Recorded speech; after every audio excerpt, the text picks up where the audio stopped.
प्रदेश के तराई में स्थित जनपद महाराजगंज के सिसवा विधानसभा से तराई की पहचान होती है। सिसवा विधानसभा से प्रत्याशियों की लड़ने की होड़ हमेशा ही रहती है, जिसे भाजपा का गढ़ माना जाता है। पर बात अगर चुनाव जीतने की हो तो सभी पार्टियों से समयानुसार सीटें निकलती रहती हैं। सिसवा विधानसभा में यूं तो बाहरी कई नेता अपना हाथ आजमा चुके हैं, पर सिसवा में क्षेत्रीय नेता की ही विजय हो पाती है। मूल रूप से यहाँ पर किसी का पार्टी का दबदबा नहीं है। यहाँ स्थानीय प्रत्याशी अगर कोई दमदान रहता है तो उस प्रत्याशी का ही दबदबा होता है। वर्तमान समय में भाजपा के कई दिग्गज भाजपा से चुनाव लड़ने के लिए मैदान में उतर चुके हैं, पर टिकट के बंटवारे को लेकर सिसवा में वर्चस्व की लड़ाई भाजपा में बरकरार है।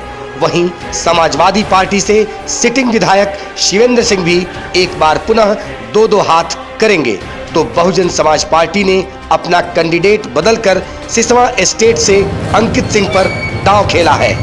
अगर हम लोग जनता के सौजन्य से आगे बढ़ते हैं, मजबूत होते हैं, तो प्रथम वरीयता वैसे तो यहाँ पर मूलभूत बहुत सुविधाओं का अंबार है जो नहीं है सुविधा, जिसको पूरा करने के लिए हम लोग प्रयास करेंगे, जैसे कि सड़क, फिर उसके बाद बिजली, फिर उसके बाद स्वास्थ्य, और इन सब चीज़ों को मिला करके जो यहाँ पर कुछ अराजकता फैला है, कुछ दबंग राजनीतिक दल लोगों का, उनसे जनता को जो है हम लोग निजात दिलाने का पूरा प्रयास करते हैं। प्रदेश में जहां बीजेपी का ग्राफ नोटबंदी की वजह से गिरा है, वहीं समाजवादी पार्टी की कानून व्यवस्था को लेकर ढाक के 3 बात होती नजर आ रही है।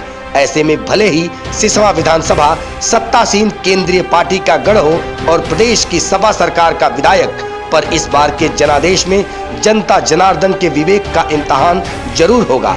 नोटबंदी की मार और कानून व्यवस्था की फटकार के बाद आम जनता का सीधा रुझान बहुजन समाज पार्टी की ओर होता तय माना जा रहा है।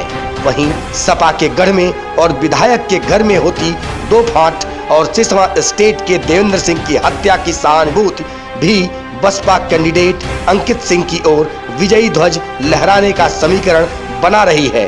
तो वहीं लगातार 2 वर्षों से विधानसभा की डोर टू डोर जनता से अंकित के जुड़ाव ने सभी संशय समाप्त कर दिया है।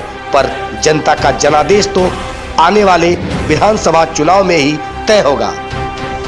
गन्ना किसान का समस्या इस क्षेत्र में सबसे बड़ा समस्या वर्तमान में चल रहा है, और इससे पूर्व में जब बसपा की सरकार थी तब कुछ करोड़ रुपए का बकाया था, और वह बकाया सिर्फ बहन मायावती जी की सरकार में ही किसानों को मिला था, जब बहन मायावती जी ने मिल मालिक को जेल में बंद करके और किसानों का पैसा किसानों तक पहुंचाया था।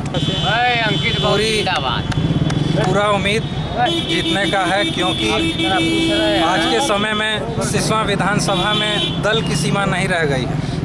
आज सिसवा विधानसभा में एक विकल्प की ज़रूरत है, जो विकल्प वर्तमान यहाँ के विधायक और उनके कुछ लोगों का जो शोषण उत्पीड़न जनता के ऊपर है, उससे एक विकल्प निजात दिला सके। और मुझे नहीं लगता है कि हम लोगों से बेहतर कोई इन सब चीज़ समस्याओं को समझ करके जनता को एक लाभ दे सकता है।